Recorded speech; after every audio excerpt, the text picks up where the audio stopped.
এমন যদি হইতো, ধরেন আমরা কিন্তু একসাথে একাধারে মানে অনেক শান্তিও নিতে পারি না, একাধারে আমরা অনেক কষ্ট নিতে পারি না, কিন্তু আখিরাতে যাওয়ার পরে একাধারে কষ্ট চলবে, একাধারে কষ্ট চলবে, যে কষ্টের কোনো সীমা নাই।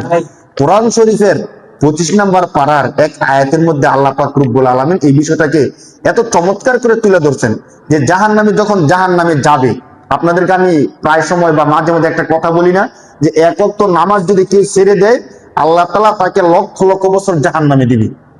এক ওয়াক্ত নামাজ ছেড়ে দিলে কতদিন জাহান্নামে দিবে? লক্ষ লক্ষ বছর জাহান্নামে দিবে।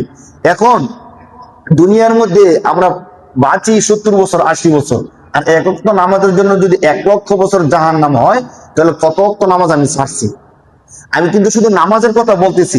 এবার অন্যান্য অপরাধ যদি ধরেন, যে মিথ্যা কথার জন্য, একটা মিথ্যা কথার জন্য 7,000 বছর, হ্যাঁ, একটা সুদের জন্য 20,000 বছর, ওর ধরলাম পরিচালনা অনুযায়ী, একটা খারাপ কাজ করার জন্য, একটা ব্যভিচার করার জন্য, একটা জিনা করার জন্য এত বছর, এইভাবে ধরলে কত বছর জাহান্নাম আমার জীবনে আসে? আমরা অনেকে মনে করি কি, মানে যেই ধোঁকার কারণে আমরা গুনাহটা করি, আমরা মুসলমানরা, যারা মুসলমান না তাদের বিষয়ে তো আমাদের তেমন কোনো কথা নাই, আল্লাহ তাদেরকে হেদায়েত দান করুক, আমরা দোয়া করি। বাকি আমরা যারা মুসলমান, আমরা গুনাহটা কেন করি? মানে কোরআন হাদিসের সবকিছু জানার পরেও, বুঝার পরেও গুনাহটা এজন্য করি, মনে করি কি, যে হয়তো মৃত্যুর আগে তওবা করে ফেলবো, অথবা যদি তওবা করতে নাও পারি, আল্লাহ যদি আমাকে ক্ষমা নাও করে, আমি যেহেতু মুসলমান, একবার না একবার জান্নাতে যাব। একবার না একবার কোথায় যাব? এই কথা সত্য।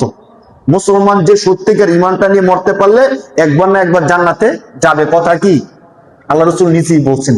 কিন্তু একবার না একবারের শেষ দিনটা কখন? আপনি একটু ভাইবে দেখেন, যারা এই মনে করে গুনাহগুলো করতেছি যে একবার না একবার তো আমি জান্নাতে যাব, কিন্তু একবার না একবার কখন? 100 বছর পর, 500 বছর পর, 1 লক্ষ বছর পর, নাকি 10 লক্ষ বছর পর? যদি হিসাব হয় 10 লক্ষ বছর পর, আমার অবস্থাটা কি হবে চিন্তা করেন। যদি আমার গুনার কারণে, নামাজ না পড়ার কারণে, সুদ ঘুষের কারণে আমাকে 10 লক্ষ বছর জাহান্নামে দেওয়া হয়, আমার উপায়টা কি হবে?